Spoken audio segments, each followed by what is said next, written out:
Yeah, it makes you want to get into a gunfight, doesn't it, Shannon? You love that intro. You love it. Like, we're ready, son. Let's get it on. I'm bopping my head. Like, all right, it's okay, corral time. Gunfight at the Richmond Corral. I like it. Hello, everyone. Welcome to another brand new spoiler review episode here on the Outlaw Nation. I am the Outlaw John Rocha, and that's my teammate on this journey for sure. Shannon McClung, how are you, man? Oh, I'm okay, Johnny. I had some drinks with a mutual friend of ours last night. Stayed out a little later, but it wasn't okay. Okay. For your audience, I had one of these situations last week, and it turned out very poorly for me. This one, it was I just stayed out a little bit later than I was anticipating. So for all you Brits who are watching, we can't handle our pints. Don't you sweat it. We can handle our pints. Our Americans can handle their pints. It's just, sometimes getting older, you got to adjust how much of those pints you can actually have the night before. So yeah, that's life. Sometimes, and some of you Brits know that for sure. I know you do. There's only so many meat pies and chips and pints that you can take in before your body starts to slow down or rebel against you. Anyway, when someone asks, should we do one more before we go, it's never a good idea to say yes. Always just say no. What's one more? Come on, one more. We are here to talk about season 2, episode 4 of Ted Lasso, an episode called Carol of the Bells. Carol of the Bells. This one's written by Jason Sudeikis, Bill Lawrence, and our brother Brendan Hunt. And it's Christmas in Richmond. This was an unusual episode. We are in the middle of the heat, for those of us on the West Coast at least, of August, and September is right around the corner, which is usually the hottest month here on the West Coast. But Rebecca enlists Ted for a secret mission. Roy and Keeley search for a miracle, and the Higginses open up their home. So those are basic 3 storylines we're going to be working through on this episode, and we do spoil stuff. So if you haven't watched the episode, please go and watch the episode on Apple TV, and then come on back and pick up where you left off with this review. Shannon, overall, it is Christmas. What did you think of this episode? We didn't get too many storylines advanced, really hardly any, but we did have some fun time with all the main cast here on this episode. What did you think of this one? I would say for the lack of forward momentum in the overall story, this was still just a darling episode. I mean, as it was starting, like, I think I knew, I saw on the little synopsis, I'm like, oh, it's a Christmas episode. I'm like, oh, that's interesting. Like, I wonder, initially they had planned on releasing the series later, so that actually would coincide, in the holiday, like maybe. November, December. Right. But, I can see revisiting this episode come the holidays. I mean, it was just adorable. I mean, especially at the beginning, watching Rebecca or Hannah Waddingham join the guys down in the office. It was just like, part of me is absolutely fearing. I'm like, okay, everyone is getting along so well. The other shoe is going to drop at some point. Yeah. But overall, I mean, Roy Kent's storyline, he and Keeley and his niece, just delightful. Yeah. You really got your heartstrings pulled watching Higgins open up his home to all the players, seeing Ted Lasso's first Christmas post-divorce. I mean, oh my God, there were so many heartbreaking moments and so many heartwarming moments at the same time. Yeah, I have to agree with you. Absolutely. Heartbreaking, heartwarming at the same time. And that's what's great about this show. They're not afraid to tackle some of the more uncomfortable elements of life, along with also trying to find the silver lining, trying to find the positives of what's going on in your world. Everyone goes through bad times. Everyone goes through tough stuff personally and professionally, but are there people around you to help you navigate those tough moments, those tough times, who are thinking a little bit ahead, who are worried, who have your best interests in mind, or are concerned about you, so that they step up and show up in certain ways that you don't anticipate. And throughout this episode, you certainly see that AFC Richmond is a family. I mean, if no other episode can reaffirm that, it is this one. They're all there for each other. They're all helping each other in one way or another. And I thought, like you felt, I felt at the end, I just had a very sweet smile on my face and maybe missed Christmas in the middle of August.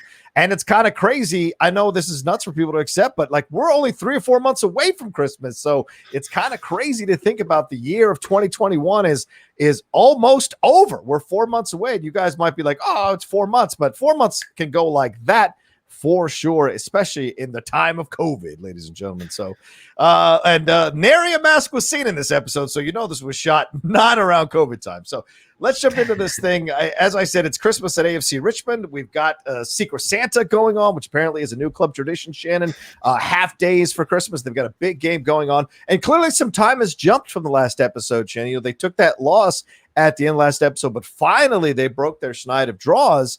But now what we see, I think they're 4-4-12. Was it 12 with 12 draws? It was a 2-digit number. Yeah, I thought it was 12 there. And we see the players doing Secret Santa and everyone getting their stuff and, getting liquor, getting scarves, getting money. And of course, Jamie Tartt does not have a present, didn't understand what Secret Santa was, and comes in the middle of the Diamond Dogs plus Keeley and Rebecca there having conversations about what they're going to do for their Christmases. And we already mentioned what each person's going to do, so we'll be following along with that in just a second. But Jamie comes in and has his moment of like, oh, I don't know what this is. And the whole crew bands together to give him a present. And then he says, does he say, God bless me, everyone? Is that what he says? Yes.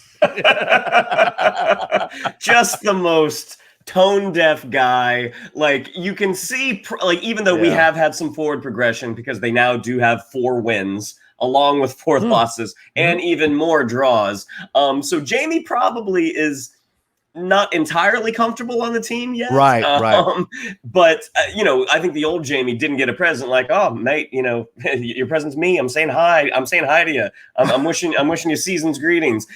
This is the Jamie who's still wanting that acceptance for the team, even though at his heart, he's still very egocentric. Yeah, that's true. Right now, if we're looking at the numbers, if I'm right, that they're 4 wins, 4 losses, and 12 draws. That is 20 games, and at the 20-game stop of the season, which is a little bit more than halfway of the season in the championship, if I've got that correct, we're looking at 12 points plus 12 points. So they're at 24 points right now, 20 games in the season. That's maybe mid-table, maybe slightly below mid-table. So they're not in danger of being relegated, but it doesn't look like they're on that path to necessarily get over the hump into the Premier League and go back up to the top division in English football. So we shall see. As we've been spending time with storylines and all of that, Shannon, it feels like the team's performance is getting a little bit of a backseat here as an overall narrative in the show. Whereas last year, it was a little more predominant. This year, it feels a little more pushed to the side. So we shall see if that starts to become something that becomes imperative for everybody as we go into the tail ends, and not seeing how Jamie fits in. And so we missed out on that a little bit, Shannon. So maybe they'll rectify that as we go along. I was surprised we didn't get to see their first win. I was surprised that was something they chose not to show us. Now, can they be relegated again? Is there a league below? Oh, yeah. Dude, it's like 4 or 5 divisions in English. Oh, wow. Yeah. And some teams have been relegated all the way down to the point where nobody wants to own the team anymore, and it just ceases to exist. And they sell off the kit, they sell all this kind of stuff. Usually they try really, really hard to find buyers for teams when that happens, but it does happen sometimes where teams just completely fold after falling all the way down. And there are some legendary teams, for those of you who are old enough to remember, there are some legendary teams in the way lower divisions who were once teams of note in the top division of English football. So it does happen, which is why it's an imperative thing here. And it's a huge financial windfall for the club when they get when they get promoted. But when they go down, it's a huge financial loss that they take as well. So because it's the loss of almost all European football, it's the loss of getting money from the TV contracts for the higher end division. So it can happen. So it can be scary for a team for sure. And I do want to clarify, one of our fans or one of our watchers last week put a comment about a player Canute who did do the tape on the logo thing in the past. And so thank you for clarifying that. I appreciate you all looking at it. As much as I know about English Premier League football, I don't know every single fact. So sometimes certain things slip through. So I appreciate you all schooling us on that. Anyway, let's move on to these 3 storylines here because we hear what everybody's doing. The one person we don't check up on is Coach Beard, who is going to Stonehenge with Jane as quote-unquote friends. And I think Ted's reaction is no perfect, Shannon. Well, just the fact they're going to a pagan festival at Stonehenge. We've all been in relationships where you plan for the future, and then the relationship ends, but suddenly we've got these tickets. Yeah. So it's like, all right, are we gonna do this together? I've certainly been on my share of uncomfortable nights out to like a nice show with someone that's kind of like, yeah, I would rather have not been here with you, but right. It's fine. But these are $500 tickets, so we're going. The other side of that is the other experience of that is when you break up with someone and there's still 3 months left on the lease, and you got to live with them after the breakup. That sucks, ladies and gentlemen. That sucks. Let me just tell you that. That's happened to me twice. Anyway, we find out that Keeley is doing a sexy Christmas with Roy. That's going to be very classy with Sinatra, but still a little bit sexy at the end of the night. Higgins is going to be hosting an event at his house for his family and for any of the players who don't have family in town. Rebecca is off to an Elton John party. Nate's going to be hanging out with his family, and apparently he's having a really hard time shopping for his dad because his dad hates everything. And Nate gives Ted a signed photo of their first victory they ever had together as a team, and then signs it all over Coach Beard's face, which is really funny. So, and we find out Ted's going to have a virtual Christmas with his son and his family, or his ex-wife there. So we'll get to that. All right, let's move on to this. Let's take each Christmas as a whole through storyline as we do this spoiler here, Shannon. So we'll start with Keeley and Roy's. Keeley is setting up Christmas when Roy rocks in with his niece Phoebe, and which initially ruins sexy Christmas. By the way, shout out to Juno Temple. I mean, you can't have Juno Temple on the show and not give her a sexy moment. That woman is just absolutely gorgeous. So smart move by them for this, but it's done very classy, and she looks very nice. She set up a chocolate fountain and martinis and all that. But Keeley and Roy are talking to Phoebe, and we find out that Phoebe also had Secret Santa at her school, and she got a box of mouthwash and toothpaste and toothbrush from Bernard as the present for Secret Santa, which of course has affected Phoebe because apparently her breath is pretty bad. Both Roy and Keeley say there's no way this is true. Then they take a whiff, and Keeley almost throws up on the carpet, and Roy almost passes out, which, dude, those were some funny reactions. They go, Roy goes, instead, Keeley talks Roy into going after Bernard physically and his family. And they go instead to go look for a dentist where Roy lives, going to knock on doors till they find a dentist. There's a cool interaction with a young little black kid about him pooping pants and Roy pooping pants, which is very similar to Billy Madison. And then they finally find a dentist, this female dentist, and will get the answer to Phoebe's bad breath issues. And it is something that is, it's the antihistamine that she's taking because they recently got a new cat. And then Roy takes a bit of a humbling about a selfie with one of the kids there of the dentist. They end up getting to a pharmacist who apparently can open his store and get the medicine for a high price of £100. And this all leads to a great Love Actually moment with Bernard, where Phoebe has the cards and does this whole thing and kind of calls Bernard out in an understanding, sweet yet firm way. And Bernard does apologize. So Shannon, I loved this storyline throughout the show. What did you think overall about this, and what stood out for you here? I mean, the relationship between Roy and his niece and Roy and Keeley, it's just so freaking sweet. And it's such a fun juxtaposition to this incredibly grump that Roy Kent is. I mean, the moment to start off, Juno Temple sticking her tongue in the chocolate fountain. I'm like, who hasn't thought about this? Who hasn't thought of doing this? That's a great I mean, the fact that it was sort of like she's kind of sticking her toe in very gently, just the tongue at the beginning, and then she sticks her whole face in it.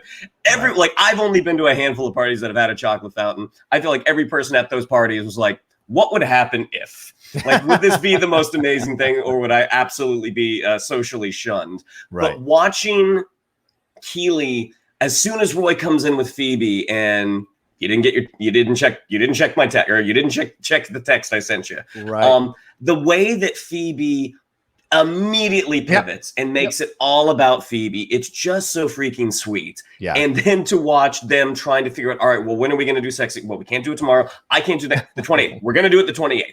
And once everything has kind of been fixed for the moment. Roy then sees this outfit that Keeley's in and immediately dips her and kisses her. And then watching Keeley's reaction, again, she's such a sweet character from this breath. And like she's like, I'm sorry. And then Roy's like, I've been in locker rooms for 20 years with men. It's fine. And I do feel like the cartoonishness of Roy is being amped up a little bit this season. Yeah. But it's still really funny. Like, I don't think it's betraying the character. I think it's a lot of fun. And watching his just sort his dry, and the moment he finds out about Bernard, and this guy is ready to go assault a 10-year-old. Yeah. It's just so fantastic. And every time they knock on a door and like, oh, are you Roy Kent? Yeah. Like, he's just he's such a curmudgeon. Yeah. But he's just the trio. It's such a wonderful, wonderful little group. And by the time they find out that it's the antihistamines that Phoebe is having to take, it dries out the mouth. And I was surprised at the dentist's sort of callousness. Like, it might be time to say au revoir to don't. The Brits don't play, man. The Brits don't play. That is harsh. And then Keeley's like, I'm sure there's another solution. And then you see the dentist family, and the oldest son wants to take a picture, and Roy assumes it's with him. Like, nah, not you, mate. With Keeley. Yeah. Like, you were great. You were great in Chelsea, but you were shit in Richmond. She was a very big part of my youth. I mean, just so much fun. And that great Love Actually moment. Oh, man. It's like you're gonna have to deal with this guy, and you're gonna have to deal with her. It's like, Keeley, I'm so sorry. It's so freaking adorable. It is, and the thing that's great about Keeley is she has that Roy Kent gear. She can absolutely go there, and I got a feeling that in Keeley's past, there have been a few earrings taken off in the middle of a bar fight type thing in her past. I'm sure. Keeley don't strike me, and Juno Temple plays her as that level is always there when she needs it. She understands, though. She's a little more, how can I say this? A little more emotionally intelligent about what's the best reaction in certain situations, which is why she can handle Roy, because she knows that behind Roy's gruff exterior is a sweet, sensitive guy who has just built this wall up to defend himself against any kind of attacks. And she knows how to get through that wall and let him lower the drawbridge so she can walk through. So it works so well, which is occasionally when they have these hints about them possibly not being able to, see each other, like we saw with the 28th type thing. You wonder if they're setting that up as a subtle sign that there could be a crack here for Jamie to slide into. I hope not. I think it would be such a step down for her to go with Jamie now at this point when we've seen so much of her and Roy, and they've essentially built, Shannon, a pseudo-nuclear family, because his sister, there's always something with his sister, and I think Phoebe's been in almost every episode of the season with Roy and Keeley. So, yeah. Yeah, the greeting that Jamie and Keeley had in the opening episode, like, I think we have such a magnifying glass over it, because that's not what we want to happen. Right. Like, we love Roy and Keeley as a pair. We love them together. And just thinking of, like, if this is Roy in a happy relationship. Imagine if that relationship gets taken from him by one of his like most hated enemies. Right. What's the Roy Kent we're going to get there? I don't think that's going to happen. I don't think the writers will do that. Yeah. But you never know. I mean, maybe that's the other shoe to drop that we've been waiting for all season. Yeah, and I think it's great to have a sweet little girl have bad breath. That's just a funny moment, a storyline to write through this episode particularly. All right, let's move on to the Higginses. They are celebrating. Sam comes early to celebrate because apparently he's got to use the bathroom. And Higgins' son, before he gets to use the bathroom, steps up, his oldest son, I think, steps up to say that he supports Sam's protest that we saw from the last episode and said F those guys. And Higgins chimes in with the F those guys as well. Seemed hesitant on the, I don't know if he was hesitant on the effing or hesitant on the guys, because they may still be working out getting a sponsor in some way. We don't see them with their kits, so we don't see them play, so we don't know if they are still wearing the kits with the sponsor on there or if they've gotten new kits. I'm sure we'll find out at some point. Sam talks with Higgins' youngest about Santa after he uses the bathroom. Then Danny Rojas and some of the other players show up. And Sam has a really sweet moment with the young son and telling about Santa and the whole time zones. But then Danny Rojas and some of the players show up. The French and Dutch players show up. I'm sorry I don't know their names just yet. And the French guy, of course, brings this hot supermodel girlfriend, it looks like. Then there's like a Nerf fight with everybody there with the family and all the players. It's a really fun moment. Danny getting a nice little fun moment with one of the other, with a Canadian player that's on the team. Then the French Richard, I think his name is Richard, he is playing FIFA. And later, Sam and Richard are having interaction about the date he brought. And Richard says something like the French believe that leaving a beautiful woman alone is or bringing a beautiful woman to any party or function is important. Then more players show up, and we end up just seeing the longest table we've ever seen after Higgins expressed to his wife how scared he is that we won't be able to feed or seat everybody. They can feed everybody, they just can't seat everybody. But then eventually we get this really, really long ass table, and then Higgins delivers a very moving toast, a beautiful toast to like almost 30 people at his house. And just then Ted and Rebecca show up to sing, and we get to see this year's display of Hannah Waddingham's incredible voice. I am going to circle back to the other Christmas celebration with Ted, but I wanted to put this one in the middle, and then we'll get to Ted's, because I think that's the most important one to talk about at the end here. But yeah, what do you think about the Higgins whole storyline here with Christmas, Shannon? The interesting sort of progression of Higgins' character, like you kind of wonder what was his professional life like before Rebecca took over, like the feeling, because he definitely helped her husband, helped him cheat. Like he helped him cheat. Yes. Yep. Covered up some stuff, and you would imagine, just based off of our brief episodes with the husband, that he probably wasn't a very nice guy to Higgins. Yeah. And an unhappy dad at work who comes home, that unhappiness, I think, kind of bleeds out into the rest of the family. Like he's you could tell like he's doing his best. Yeah. And you see like now he and Rebecca are in a good have a good dynamic now, even though he keeps changing offices. They have a good dynamic that's affecting his home. Like you can see everyone just seems happier. Yeah. And the moment that he says, we open up our home for players that don't have anywhere to go, he's like, normally like 2 come. Right. The fact that all these guys show up and they all bring something from their culture. Yes. Like, Danny Rojas brings punch that has tequila with an extra bottle of tequila. Right. Sam brought whatever the Nigerian, the dish that he made with chicken. Yes. Because he was pretty sure they weren't going to want goat meat. And then one of the other Nigerian players brings a dish with goat meat. And Sam is just over the moon about it. Jan, the Dutch player, who I think is so freaking funny.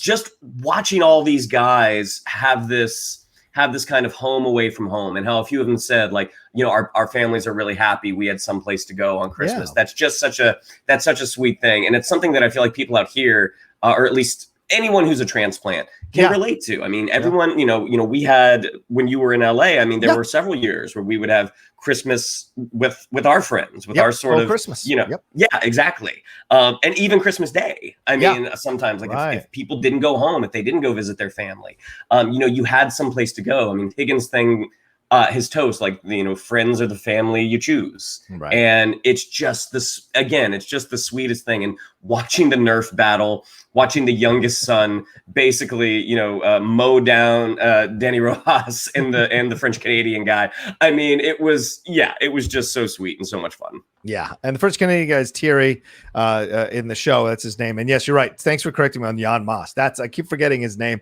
Jan Moss there and Richard. I like that they're getting their little moments to have fun character. It doesn't necessarily give you a fleshed out, multi-layered character, but there are some funny moments that work, and you don't need to spend too much time with them. Maybe down the road, as the season goes on, we're going to start focusing more on the season and the play and the cohesiveness of the team. And I think at that point, we'll start to see a little more background, a little more conversations, a little more, a little background on these players, I guess I would say, for lack of a better term. And then that will play into the storylines and the connections and the conversations as that kind of comes up when we move along during the season, I'm sure. All right. Sorry. One other thing. When Higgins, asks Sam, like, "Oh, what was Christmas? What does Christmas mean in like Nigeria?" And he's Right. like, "Colonization." Yeah, he's like, oh, And you yeah, see right. Higgins like, "Oh yeah." So funny. Yes. And I dig the middle kid staring at the good-looking woman as she's like eating the pretzel thing. Listen, we're all young. We all have that moment. I hate to break it to you because we're coming into our own as men and we're like finding a woman attractive or a man attractive, and we see someone a little bit older as attractive. We just kind of are mystified by the sexiness of that person because we're exploring our own emotions with that kind of stuff. All right. Let's move on to Higgins and move on to our last story here with Ted and Rebecca. Ted is virtually celebrating with his son, over the computer there, as he said he would do at the beginning of the episode. His son has gotten him a mini dartboard, which is a nice callback to that episode last season where he beats Rebecca's ex-husband at darts. And then you find out that he got him a drone. He got his kid a drone. And he's so excited about it. And we find that Mrs. Claus, that's his ex-wife, has powered up the drone so he can run off and play with it. Just then the kid hands the computer over to Ted's ex-wife. And you can tell that she's kind of caught off guard by it. She's trying to be nice about it. I fully expected when they handed the computer, there was another dude. There was going to be another dude there. I just had a feeling. Too. Yeah. The really? way her eyes kept darting. Yeah. It's like, kept darting no! around. Yeah. And you could hear the kid talking off camera. Who is he talking to? Was he talking to himself? I don't know. Couldn't make out the things he was saying. So I just had a moment that I thought maybe that was going to happen. But then like after a few seconds, he kind of slams the drone into the baseboards, I think, and she's got to get off. And so they hang up. And Ted is sad. Ted is really sad. The camera pulls back and you see Ted in his nice new Nikes just sitting there a little sad with the Santa hat on. And then we cut to him watching It's a Wonderful Life later on in the episode, and it's the suicide moment. Shannon, this is the second time. Last year, he had that panic attack when they were out with Rebecca and the girls and all of that. Remember? So there's some mental health stuff that they are alluding to. They are touching on. They're not dwelling in it, but they are touching on it for sure. And it's there if you want to see it. And you could tell him with the whiskey. Sudeikis did a nice job of playing a little bit of darkness on his face. And you just kind of wonder if that's a thing there that may pop up later on down the road. Just when he's getting a little too deep into that, he hears a knock on a window or some sound at his window. He opens it up and there's Rebecca with a very sweet Christmas message on the ground. She's all decked out, has her own elf head on, and she calls him down to hang out with her. He comes down. They walk upon some street singer. They walk together down the street. They walk upon some street singers who are singing, of course, Last Christmas. What else would they be singing? He delivers some terrible dad joke about seeing once, twice, and then they drop some money on the kitty, and he makes some very funny John Holmes jokes. And they deliver, and then you find that they start to deliver presents to a bunch of homes based on Christmas letters that maybe the club has gotten from these kids. I don't know how Rebecca gets these letters, and maybe I missed that, Shannon. You can educate me on that. And then eventually Rebecca and Ted talk about what it's like after the first Christmas when you get divorced. You find that the Rebecca knew that and wanted to be there for Ted, much like Ted was there for her last year when she was having her a couple of breakdowns or moments of upset about the divorce situation throughout the season last year. So her being there for him kind of feels correct. And then, of course, they end up back at Higgins's, and as we said, we should talk about that. We get to see Hannah Waddingham, who is a very accomplished musical theater person, singing like she did last year. She has got an incredible voice. Shannon, what do you think about this whole storyline with Ted and Rebecca? I mean, again, the fear that was there when you saw his ex-wife, who's played by Andrea Anders, watching her eyes dart off to the side. Yeah, that was that moment of like, because we kind of see where this is going. Like we know that Ted is going to be by himself. And that would have, I don't know. I think that may have been one step too far if he actually sees some dude like new dad is there. Yeah. But then that moment where he's like pouring himself a whiskey, but alone, like it's just so heartbreaking. Yeah. And then the fact that like Rebecca had spelled out, like it looked like in tinsel, that hi Ted. Yeah. And watching their relationship progress, do you feel like there's going to be a romance here? I mean, it's a good question. Or are they just going to be good friends, which is okay? Yeah, of course. And it occurred to me at the end of their giving away the presents and stuff, where he was like, oh, yeah, you could just drop me off. I thought she was going to be like, or you could just come on home with me. We can spend the night together. I thought she was going to put that on the table in that moment because Ted, of course, is vulnerable in this. And, Certainly, Flopsy got him. I think is that her nickname, Flopsy? She got him last year when he was a little vulnerable. So I thought maybe that might happen, but instead it ended up being going to Higgins and singing the song, which I thought was a really sweet twist to have it, because it seemed to allude Very that. Sweet. And they're doing a nice job of that, Shannon, where they're giving you the idea that something is happening, but something else happens. They're kind of messing with you in a good way as a viewer. So do I think that's possible? Yes. I'm sensing some strong chemistry there between them that's beyond just friendship. I'm sensing that. Will they consummate it, though? I don't know. And if they do, I think it'll be one of those one night things and they never talk about it again, or they allude to it, just kind of move past it. So I don't know. Sassy. That's it. Sorry, Sassy's right. her name. But remember, she spat out the biscuit when Sassy was talking about having sex with Ted's last episode. So I don't know if she has any interest in Ted beyond friendship. And it's, of course, as Shannon said, totally okay if they're just friends. So it definitely, as they were walking, like, it would not have surprised me for them to have started to hold hands. Like, that is something that I think it seems like it could be on the table. But ultimately, because they're both professionals, is this a line that either one of them would cross? I don't know. I've never heard of that happening in sports where the coach has a relationship with the owner, like a physical relationship with the owner. So that'd be a hell of a line for this show to cross in many ways. But like we said, it's a bit of a fantastical show in that way, and maybe they could. But I kind of hope they don't. But you never know, man. We don't know. Anything else stick out about you in this storyline as well, Shannon? I mean, the pipes on Hannah Waddingham. Like, I knew she was. I knew she was a theater actress. I guess I didn't know that she was a musical theater performer. Oh yeah. And as soon as she started singing, it's like, oh my gosh, this is a woman with like deep vocal range. Like, you can hear, like, it's just, she just had that nice texture to her voice. Really, really impressive. And then, I don't think Jason Sudeikis might not be a trained singer. But he certainly kind of character sung as Ted Lasso, and it's certain, and it worked. It was charming. It was very sweet. I agree. Where do you think they got the letters to deliver these packages? Do you think that was sent to the club, or is there some kind of charity, or what do you think it was? I'm wondering if it's just part of a charity that she's a part of. I think if it were affiliated with the club, I think that's something that we would have learned, or that's something she would have said. But when she was married to that, terrible dude, this charity, sort of that sort of charitable work, charitable organization, this is something that she maybe channeled her energy into, because when your husband is super rich, you don't necessarily have to work. And I think that speaks to kind of the good nature of her character, that even though she was kind of in this bad relationship where money was not a problem, she did find a way to kind of give back.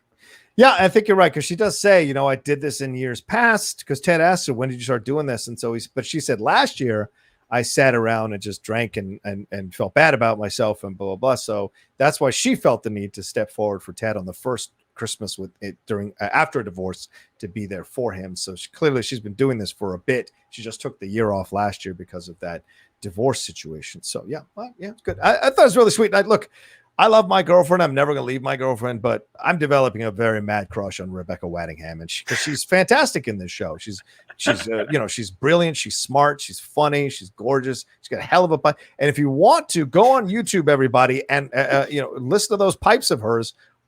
She's played the witch in Into the Woods. There is videos of her singing all the songs from there, from Into the Woods. So there's multiple videos, I think, on YouTube of her singing. You can see her real talent as a musical theater actress coming through. So it's great to see that she's getting to do that at least once a season so far. Maybe she'll sing again later on in the season. We don't know.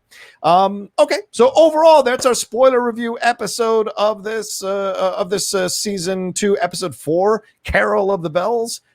Here for Ted Lasso. I loved it. I thought it was a very sweet episode, Shannon. I thought it was interesting that it came a little bit early. Usually this is around a mid-season episode, so it was a little interesting that it came a little bit early, but maybe there's a lot coming down the pike here, a lot of drama coming down the pike here with these last few episodes that, they want us to feel good before we really get into the nitty-gritty. What did you think about this one overall before we go? To have no forward momentum in the story, this was delightful and charming. And this, again, as I said before, this will be an episode that I certainly will revisit closer to the holidays. Absolutely. One last thing. How about that intro? Can we, if this is a preview of the new live action intro, I would love that to happen. If not, I felt it was a great shout out to Community. It felt like one of the claymation Community one. Yep. Did you feel that way too? The moment that you saw Jason Sudeikis in claymation form, that's what I thought of as well. Yeah. I thought Community. I would love it if they sort of made the opening all the characters. Yes. I would love it if they did that. Yeah, me too. Me too. All right. Well, let us know what you thought of the episode. Let us know what you thought of this review down in the comments section below. Hit a like on this video as well and share it on your social media. Share it wherever you talk about Ted Lasso, whether it's on Facebook or on Reddit or whatever. Share our reviews with them and get more and more people involved into watching our reviews. We're desperate to break 1,000 views on one of these episodes, and we love bringing it to you every week and breaking it down. Shannon, thanks again for joining me. Where can they find you and any other information you want to drop, my man? Yeah, if you'd like to follow me on social media, on Twitter, it's at Shannon_McClung, on Instagram at Shannon the Geek Buddy, and you can see me every week, sometimes multiple times a week, with my brother to my right here on the Geek Buddies. That's right. That's right. We dropped episode 1 of What If spoiler review with the Geek Buddies and Emma Fife joining us. We've got Bad Batch spoiler review tomorrow. Oh, no. So Sunday live. So look out for that. And our regular episode dropped on Wednesday as well for you guys to watch and enjoy. So feel free to do that as we go along. You can follow me at The Rocha Says on Twitter and on Instagram. On Twitch, The Outlaw Nation, all one word. And head on over to the Patreon, patreon.com/John Rocha to hang out with all of us here in the Outlaw Nation. All right. Much love to y'all. We'll talk to you next time with another brand new review episode here about Ted Lasso on the Outlaw Nation. All right, bye.